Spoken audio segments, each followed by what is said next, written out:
Hey guys, I'm Ben. I'm Chris. And we're the BoomTown Saints. Let's blast off to the music universe.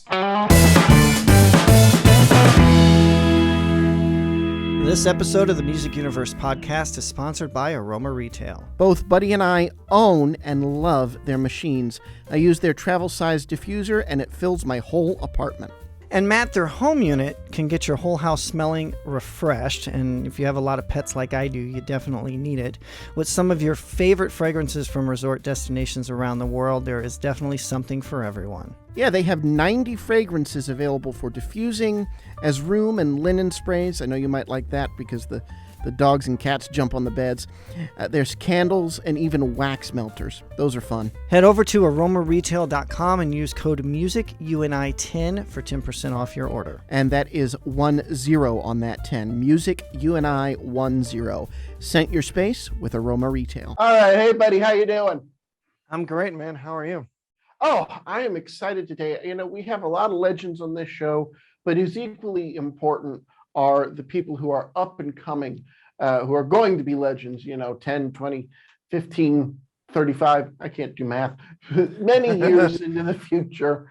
And I got to tell you, BoomTown Saints seems like they are perfectly poised, and you got to watch out for them.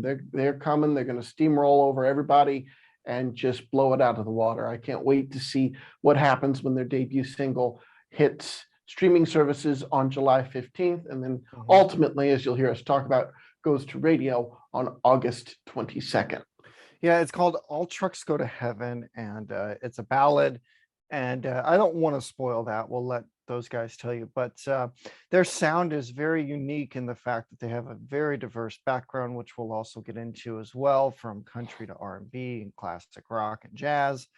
And it's really someone to look out for. So hopefully we'll get to see them on the road soon and hear this music that they're putting out, as well as a full-length album, it sounds like sometime next year. Next year, yep. All right, so here's our interview with Ben and Chris with BoomTown Saints. Ben and Chris, the BoomTown Saints, welcome to the show. How are you, gentlemen? Excellent. Glad to be here. Thanks for having us. Well, it is, you guys have a really, really interesting story. Both of you kind of have a medical background. How did you go from that to music? That one first.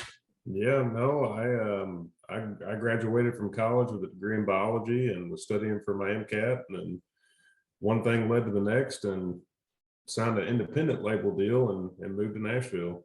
And then what was it, about 6 years later after that, I met you. Yeah. Yeah. So I was, when I was younger, I was in music and I was in a band. We weren't really that good. So I ended up diving into, my family's been in Nashville for quite a long time. So I saw a lot of the, I don't know if you want to call them horror stories of people who hung on a little too long. So when I was my early 20s, I decided to get into pharmaceuticals. I actually started in clinical trials as an IT guy. I was an IT assistant. So I was climbing under desks and plugging in computers. Fast forward a decade or so, and I had moved through the ranks, and I was a consultant for pharmaceutical companies, helping them take products to market. The way I got back into it, I was living in Charlotte at the time. I was a friend of mine asked me to play this show for him, and so I did it. He knew I was a musician, and I did it, and it went fairly well. So I started playing a little bit more. Fast forward about a year, he needed a bass player. He needed a bass player for the show, a last minute show. He was a solo artist, and I was helping him find one. For 2 weeks, I was looking for one, could not find one. 3 days before the show, his exact phrase to me was, "I just need somebody to stand up there, hold a stick, and make it sound good." Guitar, bass are transferable. So having been a guitar player, I was like, fine, I'll do it. Thinking it was, 8-10 songs. He goes, "Here's the set list." 38 songs later, It was 40 days. It was 45. Yeah. And so I played bass. We got up there, and they say the rest is history. So Ben, for you said you had this, plan B. Were you always pursuing music and then just had this pharmaceutical background as well, just to or medical background rather, just to have a plan B, or what? Did you always know it's going to be music, but mom and dad want me to go this direction, as a plan B? Well, I mean, the plan, in college and everything else, the original plan was to go to medical school. My brother's a doctor. That was my mama's dream. Always. That's every mom's dream. Become a doctor or a lawyer. You'll do fine. Yeah. Mhm. And so I met a guy, was in a different fraternity than I was. And we started sitting down, playing songs, playing this. And then I started writing a couple songs, entered it into a contest. And then I realized, I was like, wow, there's something there. And I would be an idiot if I didn't try to pursue it further. So I've always loved medicine, but that musical bug has always been in my heart. I've always had to try and chase it down. Yeah, I mean, that's just something, once you feel it, there's no turning back No, from there's it. That's what it is. So now you guys are the BoomTown Saints. Tell us the origin of the name. So the name kind of had almost as long of a history as we have to this point. So we were originally the Hopscotch Mafia, and so so we laugh it up. We went into it. So when we started this thing 4 years ago, I mean, we didn't exactly know where it would end up, but we knew if nothing else, we could throw one heck of a party for people. And you have bands out there, the Spasmatics and people of the sort that they're known and they make a great living doing covers, and they entertain people. And so when we started doing this, honestly, I'll have to take credit for that name, Ben, because he hated it, but I wanted to be memorable, and it worked. So they're Hopscotch Mafia. But as we went to the studio, starting to deal with labels and whatnot, there was we knew that something had to change with it to be sustainable for what we were at that point. So when we started, we were we still somewhat to an extent are opposites, but we were polar opposites. We could stand next to each other and people would be like, wow, you guys are friends. We start performing, like, I don't know how that worked, but it worked. But as things started changing over the course of the years, we realized that we kind of came closer together. Our image is different. The way we sound's a little different. And so we got into the studio and we started kicking around name ideas, knowing that, we got some feedback from labels and they were like, look, you need to, some people loved it, some people hated it. And we're like, you know what, why don't we not cut out the ones that hate it and find something that we can meet in the middle on. So we started going through names. Actually, BoomTown Saints was kicked around. That came up by a few people. And we actually even considered for a hot minute going with that route, just because it's obviously a tip of the cap to the movie itself. But Right. There was a thought that, look, this is already established and people are going to hear it, remember it. There are obviously challenges with that, both legal that we were concerned about, but also just when you Google BoomTown Saints, what's going to come up first? Yeah. So we both have, our stories are rooted in faith and rooted in, kind of getting to the bottom and then a resurgence. So BoomTown, it's defined as a town that has sudden prosperity, unexpected sudden prosperity. So we like that term. But again, our background being in faith, that we don't obviously view ourselves as saints, but at the same time, in the very first thing that people hear about you, which is your name, or see about you, which is your name, the name can give an indication as to your background and what you're rooted in. So we decided to go with BoomTown Saints. Maybe it's an intentional, maybe unintentional nod to Toby Keith. He had an album called BoomTown. I mean, we actually play as much Toby Keith as possible when we're on the road. So Awesome. We love some Toby Keith, man. Yeah, and thoughts and prayers go out to him as he battles this stomach cancer situation. Oh yeah. So tell us about your music. What have you been working on, and tell us about your recent projects. Well, right now we're waiting for our single "All Trucks Go to Heaven" to hit everything on July 15th, and I can tell you, me and Chris feel the same way. It's been a long journey to this point, and for both of our careers, whether it be as solo artists or being together, it's surreal when you look back on it. As an artist, you want to be able to sit there and hear your song on the radio. And I'm sitting here going, I can't wait until we actually get to hear it, because I'm probably going to cry. I know he is. And but this song, we All Trucks Go to Heaven, we absolutely, when we first heard it, we absolutely loved it. We had to have it. I looked at him and I was like, and this is it. But they gave us 2 songs. I said, man, these songs are absolutely amazing. They, you know, my dad passed when I was 19 years old. I still have his 1977 Chevrolet. It's sitting at my mom's in Mississippi. And wow.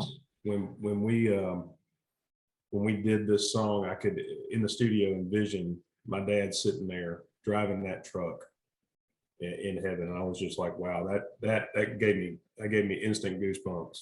So yes, so like Ben mentioned, it comes out July 15th. It's 8-Track Entertainment, 88 Warner Music Group's putting it out for us. It's produced by, I mean, our producer, we couldn't ask for a better producer, Noah Gordon. He's a Grammy Award-winning producer, writer. Absolutely incredible at what he does. Our manager, Gary Crane, he those that aren't familiar with him, he is Lightning 100, I guess, to an extent. He'll tell you he's not live on the green. I mean, executive producer Live on the Green, and he's very influential in the Americana world at AAA, the AAA side of things. And but they got together, and like Ben mentioned, we got this song. We've been writing, well, our whole lives we've been writing, but together we've been writing now very intentionally for about 2.5, 3 years. So we do have a catalog of songs. A lot of them are going to come out next year that we're excited about. There's probably 3 or 4 that we've written that we believe in to the very end. As artists, our job, our responsibility almost is to put out music that connects with people. The ego side of it, when it comes time to pick your first single, you're like, I want it to be my song. I want it to be our song that we wrote. But if we're not putting out the absolute best product that's going to connect with somebody on an emotional level, and like Ben was saying, this song, it's a new and creative twist on an old topic, which is love. And so when we heard this, we knew it was our responsibility to an extent to put this song out first. We're excited about it. Coming out later is a song called Blacktop Don't, which is a twist. Ultimately, this one is a slower ballad with a little bit of more of a driving beat. All Trucks Go to Heaven is. Blacktop Don't is a complete opposite. One of the things about us that we were kind of be able to cut our teeth on is our live show. You know, we'll walk into a live show and we make sure we have fun, which hopefully makes other people have fun. And Blacktop Don't is that song that epitomizes what we are when we're on stage. And it's about country girls. My baby want to go to the Blacktop Don't. So we're excited about both of those. And of course, next year we're having our full length come out. That's going to have quite a bit that we've written on it. We're excited about those as well. Yeah. And All Trucks Go to Heaven, written by Taylor Phillips, Ben Stennis, and Jeremy Buzzy. And it looks like it's going to be actually available to purchase and stream a little later than July 15th, right? I'm seeing August 22nd. That's going to be the radio impact date. July 15th on DSPs. So DSPs, July 15th, radio impact, August 22nd. Oh, gotcha. Very cool. So DSP for those all digital platforms, it'll be available on July 15th. And then the radio impact date, which is when you can start expecting to hear it a little more often on the radio, will be August 22nd. So August 22nd is when those waterworks are going to come. I'd cry too, let me tell you. Yeah, man, it's crazy. He knows me. Sometimes I don't really get emotional, but this is probably going to be one of those times where he's just going to have to go, I gotta dude, are you all right? No, yeah, I'm fine. I'm fine. Well, there's nothing wrong with a couple cowboys crying over their song being heard on the radio. Not at all. What in case this hasn't aired yet, what kind of sonic side of things are fans going to be able to hear in this song? The song is, well, first of all, let me say we recorded this during COVID. Wow. And so we were fortunate I guess this is kind of a weird thing to say, but we were fortunate that the absolute best musicians in the city were in town at the time because nobody was on the road. And so the individuals we have playing on this record are, it's just our band has put a lot of effort into trying to get close to what they sound like, and our band is absolutely amazing. But we had to put a lot of effort into making sure that we could pull off live what they did in the studio, and we've accomplished it, fortunately. But we have the best musicians in the city on this. I mean, we have people like Adam Schoenfeld on this, who has won awards for Student Musician of the Year multiple times, and so we're starting from out of the gates between our producer and between the musicians that are on the record. It's just we're excited. Fans are going to get top-notch musicianship out of it. But as far as the sounds, I mean, it's interesting. One of the things we've always wanted to do is not be able to somebody walk in and say, "You guys sound just like this," or "You guys sound just like that artist." We've really prided ourselves over the years on sounding different. This one, our whole record actually, but especially this first song, you're going to hear that there's a lot of strings involved in it to bring that, almost that heavenly feel out of it. You have your like folk instruments that are tucked back into the background. It has a bit of a driving beat, which is on something different than most ballads. Almost close to a 4 on the floor, but you can't really tell because our producer did such an amazing job putting it all together. So yeah, people are going to get a pretty well-rounded sound out of this song, but it's definitely going to push them towards the emotional side more than a driving summer song. Mm-hmm. Well, I asked that because you both have a diverse background of influences. Yep. We definitely do. Like, Ben, tell them who yours are. Okay, so I grew up with country influences, and classic rock. I mean, my brother is the one who brought the country music into the house. My dad was like, "I ain't listening to that." It sounds like my dad. You're the one in the cowboy hat. And so I grew up on the Eagles, the Beatles, all that kind of stuff growing up. And then my brother brought Tim McGraw, Kenny Chesney, Toby Keith, Garth Brooks, all these people in, and I went, "Oh, they make sense. I like listening to them." And so that's where those roots come from. For me, is 90s country. I absolutely love it. My first concert ever was Earl Klugh, which is he's a jazz guitarist. Most people have no clue who he is, but absolutely incredible. My first CD ever was the 2 album by Boyz II Men. I grew up, I have some guys that were like brothers to me growing up, and they were a huge influence on what I listened to. So I was very much into Boyz II Men, the Jodeci's of the world, Tevin Campbell, that whole R&B genre at the time. But on the flip side, my dad, I was raised on George Benson, jazz guitarist. When I started branching off, kind of getting my own feel, as the Edwin McCain's of the world that I've listened to. As it's come forward, obviously country became a pretty big deal. I learned pretty quick as I got older that country music, we tell the stories that I want to hear.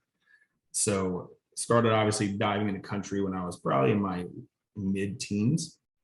But yeah, our backgrounds are completely opposite, and you can hear it when we perform. You can hear it in the songs we write, and you can even see it on stage.